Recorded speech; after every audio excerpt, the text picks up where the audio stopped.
It was about this time that King Herod arrested some who belonged to the church, intending to persecute them.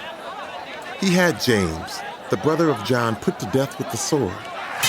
When he saw that this met with approval among the Jews, he proceeded to seize Peter also. This happened during the festival of unleavened bread. After arresting him, he put him in prison, handing him over to be guarded by 4 squads of 4 soldiers each. Herod intended to bring him out for public trial after the Passover. So Peter was kept in prison, but the church was earnestly praying to God for him. The night before Herod was to bring him to trial, Peter was sleeping between 2 soldiers, bound with 2 chains, and sentries stood guard at the entrance. Suddenly, an angel of the Lord appeared, and a light shone in the cell. He struck Peter on the side and woke him up. "Quick, get up," he said, and the chains fell off Peter's wrists. Then the angel said to him, "Put on your clothes and sandals." And Peter did so. "Wrap your cloak around you and follow me," the angel told him. Peter followed him out of the prison, but he had no idea that what the angel was doing was really happening. He thought he was seeing a vision. They passed the first and second guards and came to the iron gate leading to the city. It opened for them by itself, and they went through it. When they had walked the length of one street, suddenly the angel left him.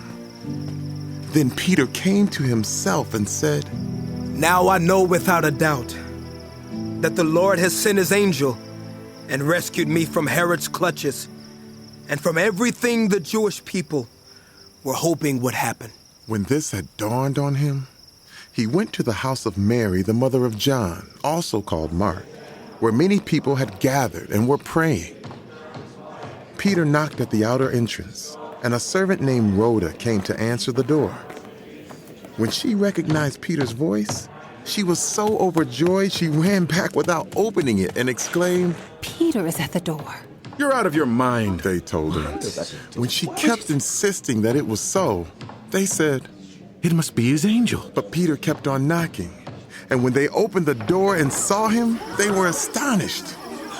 Peter motioned with his hand for them to be quiet and described how the Lord had brought him out of prison. "Tell James and the other brothers and sisters about this," he said, and then left for another place. In the morning, there was no small commotion among the soldiers as to what had become of Peter. After Herod had a thorough search made for him and did not find him, he cross-examined the guards and ordered that they be executed. Then Herod went from Judea to Caesarea and stayed there. He had been quarreling with the people of Tyre and Sidon. They now joined together and sought an audience with him. Having secured the support of Blastus, a trusted personal servant of the king, they asked for peace, because they depended on the king's country for their food supply.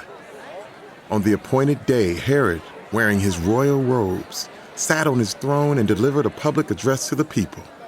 They shouted, "This is the voice of a god, not of a mere mortal." Immediately, because Herod did not give praise to God, an angel of the Lord struck him down, and he was eaten by worms and died. But the word of God continued to increase and spread. When Barnabas and Saul had finished their mission, they returned from Jerusalem taking with them John, also called Mark.